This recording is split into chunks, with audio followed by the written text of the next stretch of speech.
trying to buy a house, you have to know the exact measurements. Got it. We're actually going to be going over questions like that. Yeah, so calculating how much total price will be at a grocery store, or basically just calculating how much things will cost. That's very, yeah.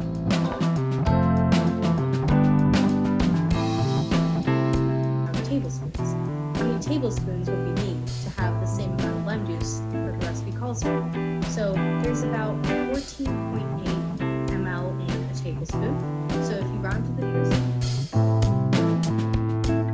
For example, we use ratios and proportions in cooking, shopping, and budgeting. That's in business and weather forecast. But the answer I'm guessing, well, the first one increased by 2% for the midterm grades, then it increased